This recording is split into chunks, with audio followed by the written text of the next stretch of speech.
మన గుంటూరుకి వేగా jewellers exciting offers తో April 16న శుభారంభం.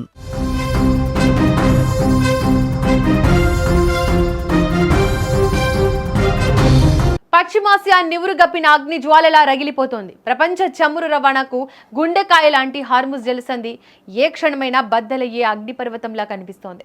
ఒకవైపు అగ్రరాజ్యం అమెరికా తన నావికా బలగాలను భారీగా మోహరించి హార్ముజ్ను పూర్తిగా దిగ్బంధించింది. మరోవైపు మా జోలికొస్తే సముద్రంలోనే మాడి మసైపోతారు అంటూ ఇరాన్ రక్తం మరిగిపోతోంది. ఇప్పుడు ఏ నౌక పేలుతుందో, ఎప్పుడు గల్ఫ్ జలాల్లో నెత్తురు పారుతుందో తెలియని భయంకరమైన యుద్ధ వాతావరణం నెలకొంది. అసలు హార్ముజ్లో ఏం జరుగుతోంది? పశ్చిమాసియా ఎందుకు రగులుతోంది? ఇరాన్ ఆర్థిక వ్యవస్థను దెబ్బతీయడమే లక్ష్యంగా అమెరికా కఠినమైన నిర్ణయాలు తీసుకుంది.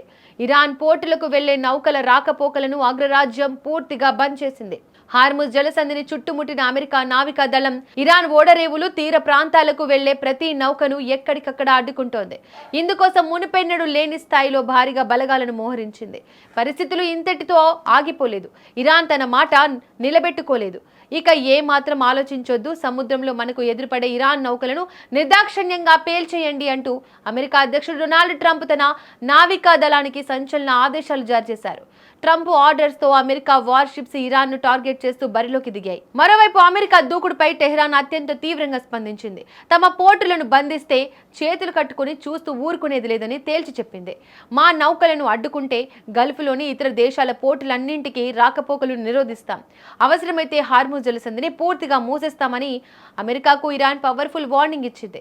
అమెరికా బలగాలు తమ జలాల్లోకి చొరబడితే ఏ నౌకనైనా సముద్రంలోనే ముంచేస్తామని ఇరాన్ మిలిటరీ హెచ్చరిస్తోంది. ఈ కౌంటర్లు ఎన్కౌంటర్లతో ఇరు దేశాల మధ్య ఉద్రిక్తతలు తారస్థాయికి చేరుకున్నాయి. హార్ముజ్ జలసంధి ప్రపంచంలోనే అత్యంత కీలకమైన వాణిజ్య మార్గం. చమురు రవాణాలో దాదాపుగా 20% పైగా ముడి చమురు ఈ ఇరుకైన జలసంధి గుండానే వెళ్ళాలి.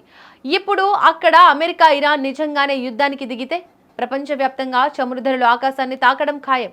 అనేక దేశాల ఆర్థిక వ్యవస్థలు కుప్పకూలే ప్రమాదం ఉంది. ఒక పక్క ట్రంప్ అగ్రెసివ్ ఆర్డర్స్, మరోపక్క ఆత్మాహుతి దాడులకైనా వెనకాడేది లేదంటున్న ఇరాన్.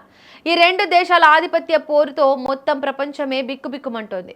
మరి పశ్చిమాసియాలో రగులుతున్న ఈ యుద్ధం ఎటు దారితీస్తుందనుకుంటున్నారు? అమెరికా ఇరాన్ వ్యవహార శైలిపై మీ అభిప్రాయాన్ని కింద కామెంట్ బాక్స్లో తెలియజేయండి.